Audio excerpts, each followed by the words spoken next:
வணக்கம். இந்த வீடியோவில் நம்ம சிறுதானிய வகையை சேர்ந்த சிறுசோளத்தில் எப்படி சுண்டல் பண்ணலாம் அப்படின்றத பார்க்க போகிறோம். சிறுதானியத்தில் சோளம் அப்படின்னு சொல்லும்பொழுது வெள்ளை சோளம், சிகப்பு சோளம், இரும்புச்சோளம்னு நிறைய வகைகள் இருக்குது. அதில் வெள்ளை சோளத்தை தான் இந்த சுண்டல் நம்ம பார்க்க போகிறோம்.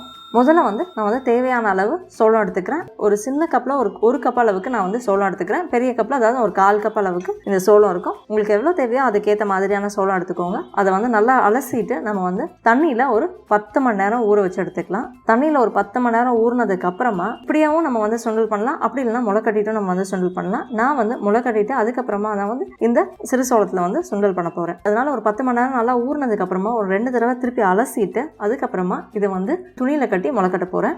ரொம்ப எளிமையாக தானியங்களை எப்படி முளைக்கட்டலாம் அப்படின்னு பார்த்தோம்னா, இந்த தானியங்களை தண்ணியிலேருந்து எடுத்ததுக்கு அப்புறமா ஒரு 5-10 நிமிஷம் நல்லா காத்தாட நம்ம ஆற போட்டுட்டு அதுக்கப்புறமா ஒரு துணியில் கட்டி வைக்கிறோம் அப்படின்னா சீக்கிரமாகவும் நல்லா அழகாகவும் முளைச்சு நமக்கு தயாராகிருக்கும். இதே நம்ம தண்ணியிலேருந்து அப்படியே எடுத்து அந்த ஈரத்தோடய நம்ம முளைக்கட்டுறதுக்கு வச்சோம் அப்படின்னா கண்டிப்பாக அது கெட்டு போயிடும். அதனால ஒரு 5-10 நிமிஷம் ஆற போட்டுட்டு நம்ம இதை முளைக்கட்டும் பொழுது ரொம்ப அழகாக இந்த மாதிரி கிட்டத்தட்ட ஒரு 10லேருந்து 12 மணி நேரத்தில் இந்த மாதிரி நமக்கு முளைச்சு தயாராகிடும். இப்போ நம்ம இதை வேக வச்சு அதுக்கப்புறமா தாளிக்கலாம். இப்போ இதை வேக வைக்கிறதுக்கு தேவையான அளவு தண்ணி சேர்த்துட்டு நம்ம ஒரு 20 நிமிஷம் இதை வேக வைக்க போகிறோம். இதோட நான் அரை உப்பு சேர்த்துட்டு வேக வைக்கிறேன். மண் சட்டியில் கொஞ்சம் மூடி வச்சு ஒரு 20 நிமிஷத்தில் சிறுதியில் நம்ம வேக வைக்கும்போது நல்லா பூவாக நல்லா நமக்கு தயாராகிடும். இந்த சிறுசோளத்தில் பார்த்தோன்னா பலவிதமான சத்துக்கள் இருக்குது. அதாவது நார் சத்துக்கள் ரொம்பவே அதிகமாக இருக்குது. அது மட்டும் இல்லாமல் அன்றாடம் உடலுக்கு அவசியமான மெக்னீசியம் சத்துக்கள், புரத சத்துக்கள், இரும்பு சத்து, வைட்டமின் சத்து, குறிப்பாக சொல்லணும்னா ஃபோலிக் ஆசிட், வைட்டமின் ஏ சத்துக்கள் நிறைஞ்சிருக்கு. அதனால குழந்தைகளுக்கும் அடிக்கடி இதை செஞ்சு கொடுக்கறதுனால கண் பார்வை அதிகமாகிறது மட்டும் இல்லாமல் உடல் ஆரோக்கியம் மேம்படும், நோய் எதிர்ப்பு சக்தியும் அதிகமாகும். இந்த சத்துக்கள் மட்டும் இல்லாமல் நுண்ணூட்ட சத்துக்களும் ரொம்பவே அதிகமாக இந்த சிறுசோளத்துல இருக்கு.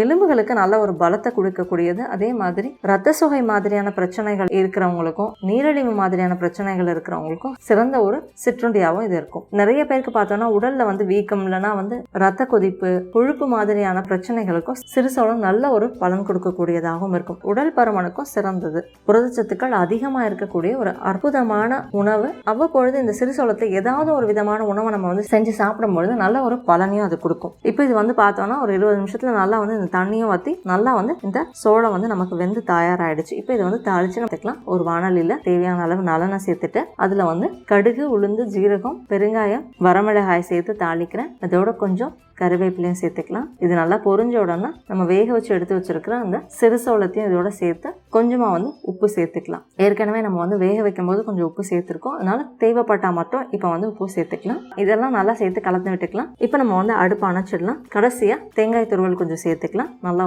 கலந்து விட்டுக்கலாம். நம்மளுடைய வெள்ளை சோள சுண்டல் தயாராகிடுச்சு. உங்களுக்கு தேவைப்பட்டுச்சுன்னா ஜீரகம், மிளகு, தனியா, வரமிளகாய் இது எல்லாத்தையும் நல்லா வெறும் வாணலியில கொஞ்சம் வறுத்துட்டு பொடியாக்கி அதையும் இதோட கலந்துக்கும் போது நல்ல ஒரு மனத்தோட நல்ல ஒரு சுவையாகவும் இருக்கும். அவ்வளவுதான். புரதச்சத்துக்கள் நிறைந்த ஒரு ஆரோக்கியமான சிறுதானிய சுண்டல் எப்படி பண்ணலாம் அப்படின்றது பார்த்தோம். கண்டிப்பா ட்ரை பண்ணி பாருங்க. இந்த வீடியோ பயனுள்ளதா இருந்ததுன்னா லைக் பண்ணுங்க, மற்றவங்க ஷேர் பண்ணுங்க. நம்ம சேனலுக்கு சப்ஸ்கிரைப் பண்ணிக்கோங்க. பக்கத்தில் இருக்கக்கூடிய அந்த நோட்டிஃபிகேஷன் பெல் பட்டனையும் கிளிக் பண்ணிக்கோங்க. என் ஆரோக்கியம், என் குடும்பத்தின் ஆரோக்கியம், என் சமூகத்தின் ஆரோக்கியத்திற்கான பயணம் இது. கைகோர்ப்போம், ஆரோக்கியத்திற்கு விதையாவோம். நன்றி.